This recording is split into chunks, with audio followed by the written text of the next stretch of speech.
Hey guys, Dave here from Wolf in the Wild Survival. Thanks for coming to check out my channel. I'm sure this video is going to bring in a fair number of views, specifically from people that aren't subscribed to my channel, because, as you know by the title, I'm doing sort of a first review on my new Selkirk large folder. Now, the review that I did on the Selkirk and the review that I did after a year of owning it drew in a lot of views, and most of the views that I got obviously were people that were not subscribed. So to anybody checking out my channel just for this knife review, much appreciated, thank you very much, and you're welcome to subscribe and hang out for a while. Because other than reviews, I do have a fair bit of other topics and subject matter that is covered. And I don't know, I like to think that I bring more to the table than just, you know, the odd review here and there. So please check out some of my other videos, leave comments and things that you would like to see more of. But for the time being, let's cut right into the actual subject matter of this video. Yep. Alright, so on my belt I have my Selkirk folder in its case with its ferro rod / whistle, basically all complete and together. Now, the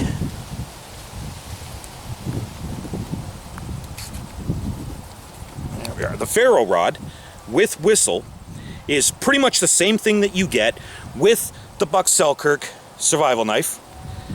I have had that knife for, oh, let me see, 3 years, I think now, going over 3 years. And it's still going strong. I still really like it. The ferro rod doesn't get a lot of use, but it does get some use, and it is handy to have around when you don't have your regular ferro rod with you.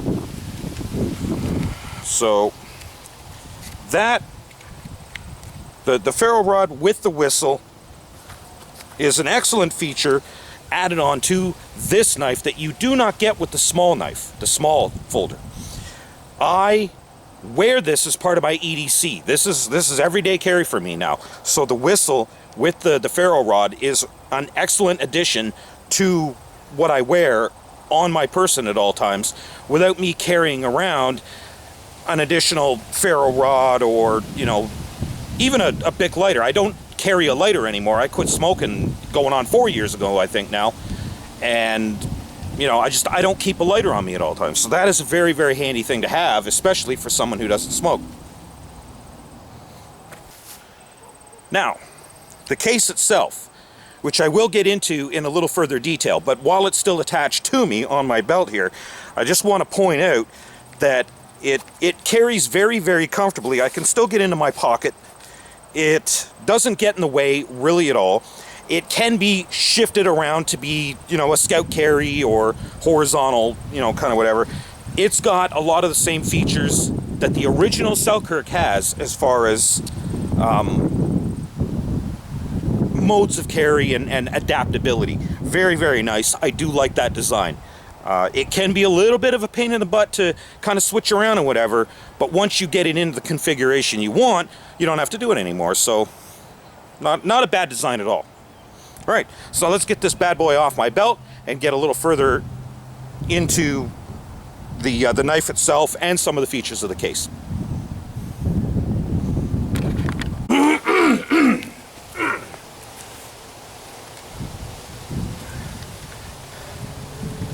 Okay, now I've had this knife for,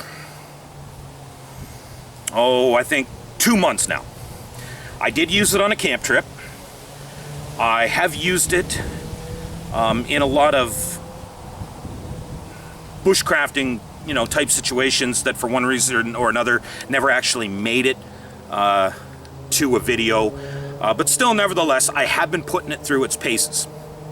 And I have to say, as much as I am a fan of the Selkirk fixed blade, I really like having this around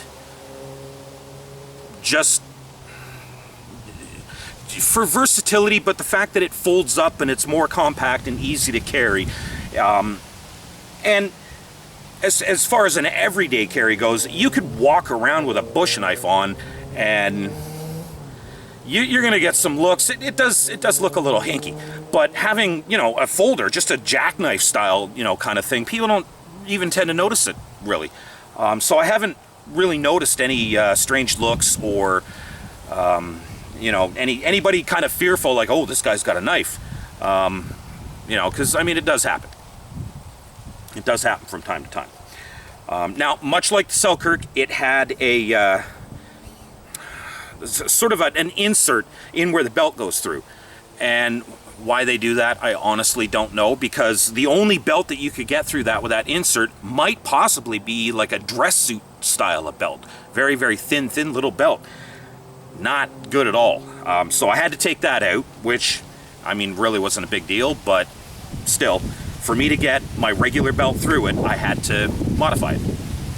And like I say, I don't know why they would do that. I'm not going to wear this if I'm wearing a suit, probably. You never know. Another thing that I do like about the case. Okay, so when you pull the knife out, it's tight down at the bottom so that it won't fall out of the case. Now, over time, that's obviously going to get loose, and the knife itself will start to, you know, you're at risk of losing it. Well, there's a screw right there. All you got to do is tighten that as it loosens here, and that's going to tighten that down so that you can adjust the tension here. So, you know, I mean, when I first got it, I didn't realize that. I tightened that down just as sort of a making sure everything was tightened down properly, and I couldn't get the knife out, and it took me a minute to realize that I tightened up sort of a tensioning screw that needed to be a little bit looser. So I like that. I like that they put that there as a safeguard so that you don't lose your knife due to the loosening of the case, which it's the same. It's not like Kydex or whatever. It's like an impact resistant plastic, the same stuff you get with the Selkirk fixed blade. Now, with the small folder, it has a belt clip. You do not get this case with the small folder, which is part of the reason why I wanted the large folder. The small folder is just a pocket knife, but this here, it comes with the case, it comes with the ferro rod, with the whistle, and it's a little bit more expensive, but totally worth the money. I do like that. So, yeah, enough about the case. Let's have a look at the knife. Now, the first thing that I noticed about the knife is it is not torsion assist. It does not have one of those back thingies or, you know, anything like that. It's got a ambidextrous thumb peg that can be a little bit of a, it takes a little bit of getting used to. So you kind of have to give it a flick of the wrist to get it open quickly. Now, you know what? For sort of a bush knife kind of idea, I don't really mind that. I grew up without torsion assist. Okay, torsion assist is a relatively new thing to me, so I don't particularly care about that. Not when you're talking about a knife of this caliber. This thing is a beast. Okay, it is a solid built knife. I've said it before in some of my videos. Sometimes you can hold on to something and you can feel quality. This is buck quality. It really is. Okay, a lot of people are going to have a bit of an issue with the knife because, once again, like the other Selkirk, the fixed blade, this is made in China. It's still made with buck metal. It's still made with the buck specs and techniques and the hardening process and all of that. But some people you're just not going to win over. And to those people, hey, hats off to you. I mean, you know, it's all about personal preference, you know. And I'm not going to try to change your mind. I'm really not. It's all about what you like and what you're comfortable with. Me personally, I bought the Selkirk. I gave it a try. I've had it for 3 years and some odd months. It's still going strong. I still really like it, and I got no issues with owning this being made in China. No issues at all. It's a bit hefty. It's got a bit of weight to it. It's got almost the same amount of weight as the fixed blade, basically. Maybe even a little bit more, actually. This thing is pretty beefy. Okay, I'm 6 feet tall. I'm 210 pounds. I got some pretty big hands. And that knife fits nice. Okay, would I do all my camp tasks with it? Would I baton and do all that crazy? No, probably not at all, unless I absolutely had to, and I can't think of a scenario where I would absolutely have to. But I would say that this thing would probably stand up to a certain amount of heavy use like that before it did probably eventually go to hell. But all in all, for a folder, I've never seen a folder with this kind of just power, strength, beefiness. This thing is just awesome as far as quality built. Okay, I challenge you to find a knife under $100 with this level of quality and the strength. But I'm talking too much here about that. Okay.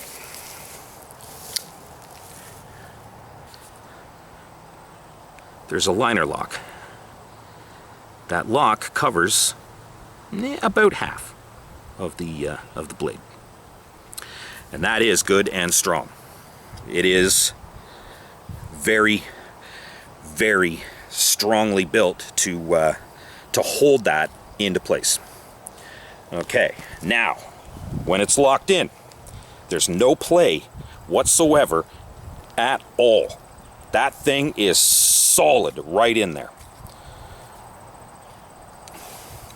When it's closed, the blade's centering. It is pretty darn close to the midpoint. Now it does go all the way through, but here and here there are stops that will not allow the blade to progress through here at all in any way, shape, or form that you might cut yourself through there. And it is seated in pretty deep. So, no play, no sound. No play, no sound. No rattle, no nothing. Open or closed, that thing is solid.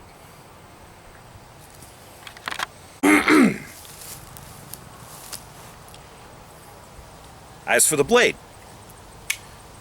the actual part that really does all the work. The blade, okay, first of all, the metal is the same high carbon stainless steel as the Selkirk fixed blade. Same steel. All the same specs, same edge retention, same sharpness, same, you know, kind of whatever. If you haven't seen my video, either of my videos on that, okay, it does not have the same edge retention as full carbon steel, like 01 tool steel, whatever. It does not have that, but it's pretty darn close. This thing sharpens up razor sharp. You can shave with it razor sharp. It holds an edge pretty well. Okay, it's got the you know, around the 86, 87 hardness. It's stainless steel, so, you know, I mean, it has its good and its bad. You know, sharpening and edge retention being, you know, a little bit less than, you know, actual O1 tool steel, carbon steel, like I say, but you don't have to oil it. You don't have to meticulously take care of it. It's not going to rust because it is a stainless steel. And for some of us, that's a pretty good trade-off. Me personally, I'm very, very hard on my gear. In a way, I do prefer carbon steel. But I've been known to be a little bit neglectful, and all of my carbon steel blades have at least a little bit of tarnishing and maybe a little bit of rusting on some of them, which, for the most part, I don't really like that it's done that. I chastise myself, but with these, I don't have to do that because they don't tarnish or rust or any of that. And for my camp gear, that actually does mean something. I don't mind having to sharpen it in the field a little more often because I don't have to take care of it to keep it looking halfway decent. My Selkirk folder, for the most part, still looks pretty darn good for a 3-year-old knife that's had the absolute crap beaten out of it the way I have. It's got some scratches and marks on it from use and sharpening and, you know, kind of whatever, but, you know, I've used it a lot. So, all in all, made in China, buck quality, high carbon stainless steel. You kind of get the best of both worlds. You kind of get, you know, the best of everything with very little amount of the drawbacks. So for anybody who wants to get a good backup knife for their camp knife and they're looking to go more of a cheaper route, I would recommend it. I really would. I mean, if you're like me and you prefer carbon steel, there are blades within this price range, this class, that would probably do you better. All in all, a lot of us don't want to carry around oil and, you know, meticulously make sure that, you know, it's cleaned and oiled and this and that, whatever. We just go with a stainless steel and make the best of it. But with the Buck Selkirk folder, with the Buck Selkirk fixed blade, you don't really have to make the best of it. You can get a high carbon stainless steel and get more of the benefit than you do the downsides. So yes, I would recommend it. I've literally had no problems with it at all. The scales, some people have told me with both of the knives that sometimes the scales aren't really seated in very well and they start to slide around and whatever. I'm very surprised to hear that because I've had no play on the scales of either one of my knives. Now, the fixed blade, I've had it a lot longer. I've used it a lot more than this. No issues with the scales at all. This one here, I haven't had that long, but I have put it through its paces. I've had to sharpen it once or twice, and it's literally still in near mint condition. So, what do they call micarta? The scales are micarta, just like, you know, the other one, and they, you know, they have the friction grooves that give you a decent grip. Jeez, you know, I'm probably talking too much, but I don't know what more I can say about this thing for its upsides compared to its downsides. Because really, the only two downsides I can think of is that it's made in China and that it's not high carbon steel. And as far as those downsides go, it's not really all that bad. There's way more up than down. So I guess just so I can shut up and stop boring you guys, great knife. I recommend it. I like the case. I like the fact that I've got a ferro rod with the whistle on it. Everything, whoop. Everything is right there. For an EDC knife, it's great. It really is. It is a little big. For some of you, you might want to go with the smaller one. But I spent a lot of time in the woods. I don't wander around cities and whatnot, you know, so much. So for me, perfect EDC knife. Thanks for checking out my video, guys. I hope I didn't talk too much and bore the stink out of you, but what can I say? I got a big mouth. We'll see you guys in the next video.